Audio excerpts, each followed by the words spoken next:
우리 다 함께 사도신경으로 우리 신앙을 고백드리시면서 2월 1일 화요일 아침 예배를 우리 하나님 앞에 올려드립니다. 나는 전능하신 아버지 하나님, 천지의 창조주를 믿습니다. 나는 그의 유일하신 아들, 우리 주 예수 그리스도를 믿습니다. 그는 성령으로 잉태되어 동정녀 마리아에게서 나시고 본디오 빌라도에게 고난을 받아 십자가에 못 박혀 죽으시고 장사된 지 사흘 만에 죽은 자 가운데서 다시 살아나셨으며 하늘에 오르시어 전능하신 아버지 하나님 우편에 앉아 계시다가 거기로부터 살아있는 자와 죽은 자를 심판하러 오십니다. 나는 성령을 믿으며 거룩한 공교회와 성도의 교제와 죄를 용서받는 것과 몸의 부활과 영생을 믿습니다. 아멘.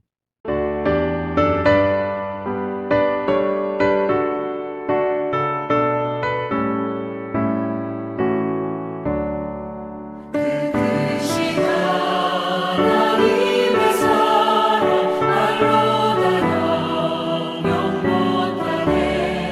저 높고 높은 별을 넘어 이 낮고 낮은 땅 위에 죄범한 영혼 구하려 그 아들 보내사 화목제물 삼으시고 죄 용서하셨네.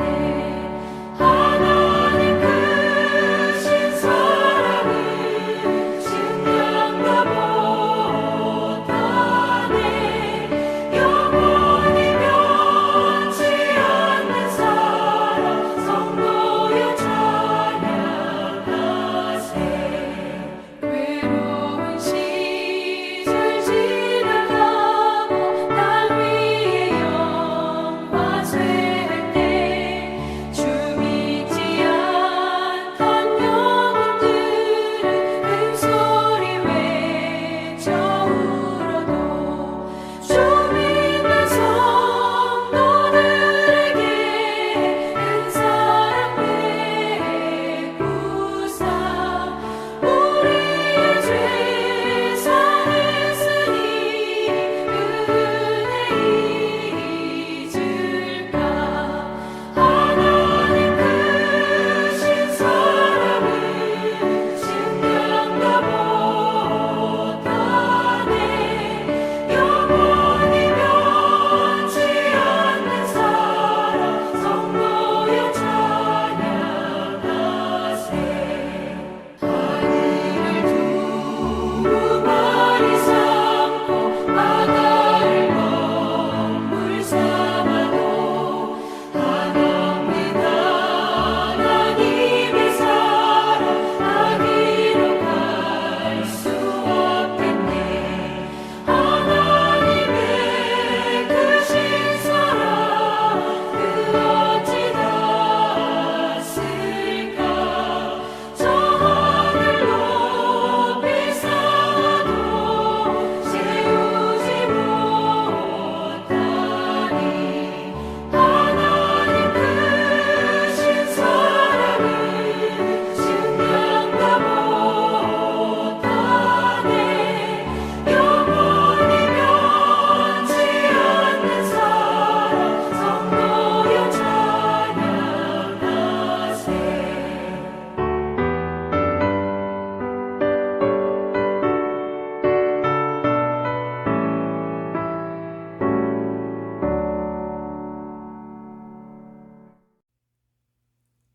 오늘 함께 보실 하나님의 말씀은 사도행전 7장 54절로 60절 말씀입니다. 사도행전 7장 54절로 60절 말씀을 우리 함께 보겠습니다.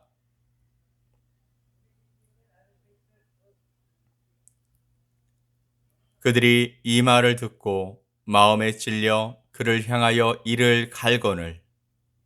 스데반이 성령 충만하여 하늘을 우러러 주목하여 하나님의 영광과 및 예수께서 하나님 우편에 서신 것을 보고 말하되 보라 하늘이 열리고 인자가 하나님 우편에 서신 것을 보노라 한데 그들이 큰 소리를 지르며 귀를 막고 일제히 그에게 달려들어 성 밖으로 내치고 돌로 칠세 증인들이 옷을 벗어 사울이라 하는 청년의 발 앞에 두니라.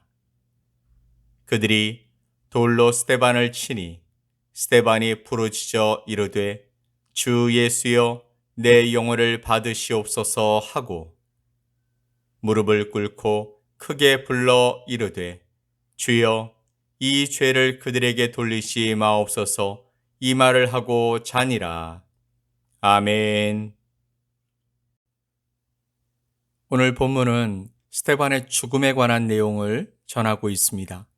7장의 말씀 끝에 오늘 읽은 본문이 가장 강력한 구절처럼 보여집니다. 예수님을 변론하기 위해서 스데반이 순교하는 장면으로 끝을 맺고 있기 때문이죠. 하지만 오늘 7장의 말씀의 핵심은 스데반의 죽음이라기보다는 스데반이 예수님을 대적하는 자들을 향해 성령께서 주시는 지혜로 어떻게 변론을 했는지에 관해 보여주는 말씀인 것입니다. 오늘 그 이야기를 여러분과 나누고 싶습니다. 사도행전 7장의 내용은 대제사장의 질문에 대한 스데반의 답변으로서 1절에 대제사장이 이르되 이것이 사실이냐라는 질문에 대답하기 전에 스데반은 다른 이야기들을 시작하고 있습니다.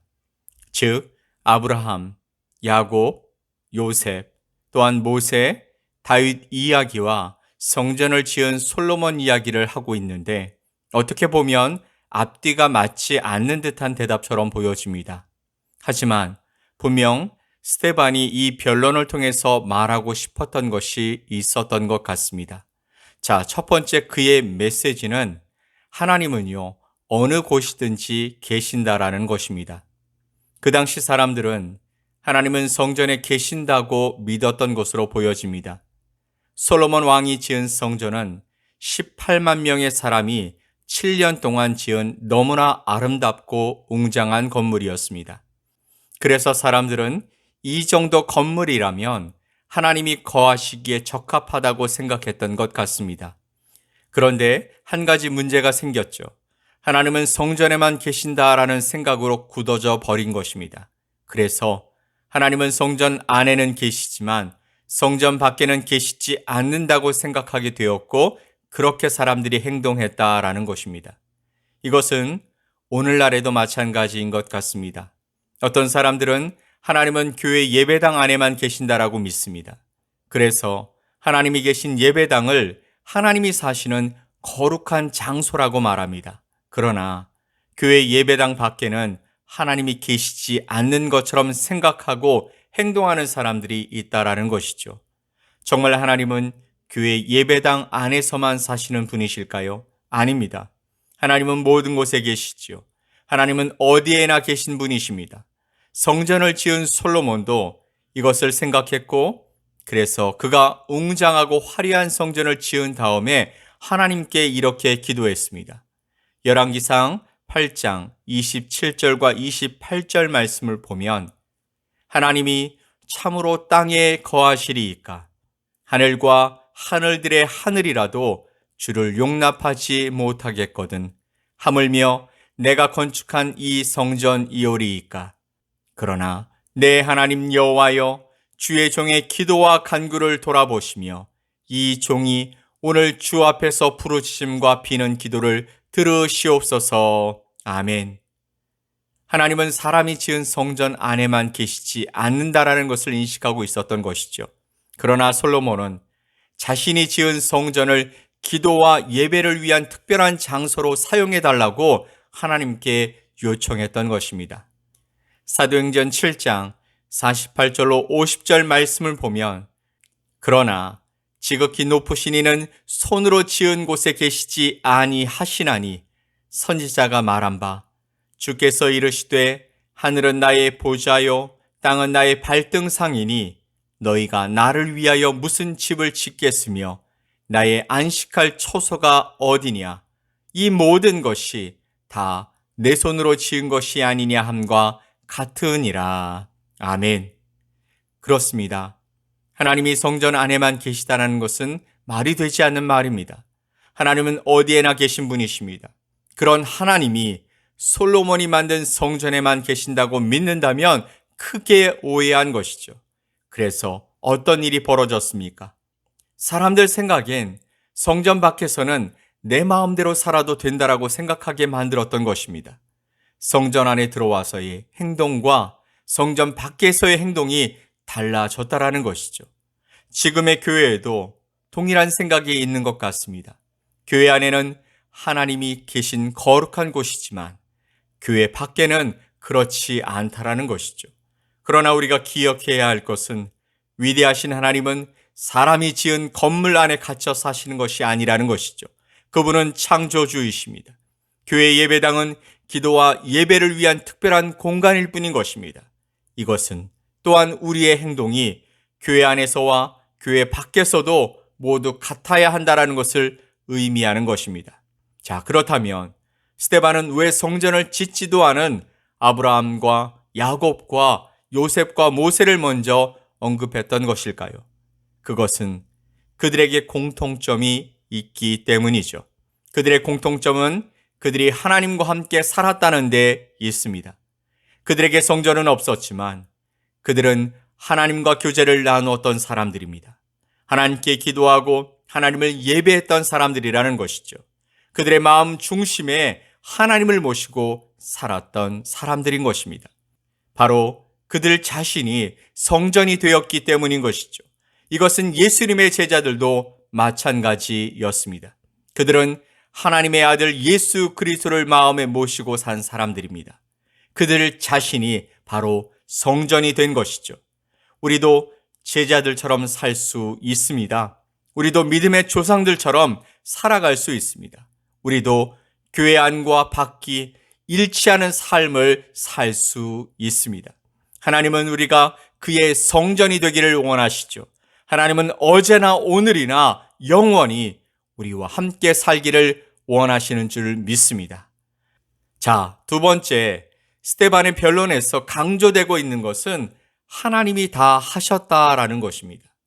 아브라함이 하나님을 찾아간 것이 아니라 하나님께서 그에게 나타나셨습니다. 그리고 하나님께서 그에게 약속을 해 주십니다. 하나님께서 그에게 또한 말씀해 주셨습니다. 하나님께서 그에게 복을 주셨다라고 되어 있습니다. 모든 일의 주체가 하나님이신 것이죠. 그리고 오늘 본문에 나온 사람들은 하나님께 찾으신 바 된 사람들이라는 것이죠. 우리의 삶 가운데 일어나는 모든 일의 중심에 하나님이 계시다라는 것입니다. 스데반은 하나님께 초점을 맞추길 원했습니다.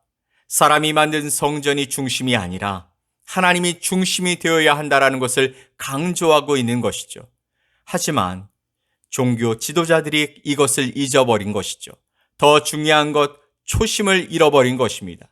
그들은 성전을 거룩한 곳이라고 믿고 있었지만 정작 모든 것을 창조하신 거룩하신 하나님은 잊어버리고 있던 것입니다. 오늘 본문에 나온 아브라함은 원래 우상을 만들어 파는 집안 사람이었죠. 하지만 그에게는 자손이 없었습니다. 이것은 그 당시 그가 소망이 없는 사람이라는 의미이기도 한 것이죠. 그런 사람에게 하나님께서 나타나셨습니다. 그리고 그의 하나님이 되어 주셨고 그에게 후사를 약속하시고 희망을 주시고 미래를 주셨던 것입니다. 그래서 아브라함은 하나님을 믿었으며 하나님과 동행하는 삶을 살더라는 것이죠. 그리고 하나님께서는 그의 약속을 지켜 주셨습니다. 그리고 그를 축복하시고 이스라엘 민족의 아버지가 되게 해 주신 것이죠. 아브라함이 한 일이 무엇입니까? 그가 한 일은 하나님을 믿은 것 뿐이었습니다. 또한 야곱은 어떤 사람입니까? 그는 자신의 이익을 위해서라면 다른 사람을 속여서라도 얻고야만 하는 사기꾼이었습니다. 형도 속이고 아버지도 속이고 삼촌도 속였습니다. 그는 자기의 이익을 위해서 일하는 사람인 것이죠. 그런 그에게 위기가 찾아왔습니다. 형이 자신을 죽일 것 같은 공포에 휩싸여 버리게 된 것입니다. 그런 그에게 찾아오신 분이 바로 하나님이셨습니다. 그리고 그와 씨름을 하십니다. 그리고 그에게 하나님이 져 주셨습니다. 그리고 야곱의 이름을 이스라엘이라는 이름으로 바꿔 주십니다. 그리고 그의 이름은 지금 한 나라의 이름이 되었습니다. 하나님이 그에게 주신 축복이죠. 야곱이 한 일이 무엇입니까? 그는 하나님을 믿었고 모든 상황 속에서 하나님과 더불어 살아간 것입니다. 또한 요셉은 어떤 사람입니까? 요셉은요, 어릴 적에 아버지인 야곱의 편애를 받고 자랐습니다. 그래서 매우 이기적인 사람이었습니다. 그리고 당연히 그의 형제들은 그를 싫어했겠죠. 후에 형제들은 그를 애굽의 노예로 팔아버립니다. 여러분 생각해 보십시오.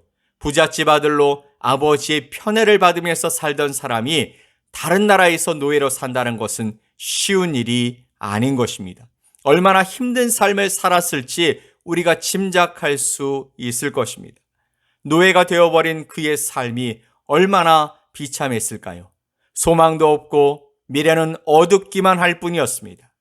그가 원해서 일어난 일도 아니고 이런 삶을 선택했던 것도 아니었습니다. 하지만 요셉은 자신이 처한 모든 상황 속에서 좌절하지 않았고 일어나 전혀 다른 삶을 살아갔습니다.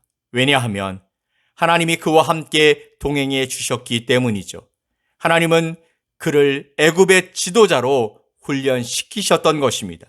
하나님은 나중에 그를 영화롭게 하시고 하나님의 약속을 이루시기 위한 발판을 마련한 사람으로 사용해 주십니다.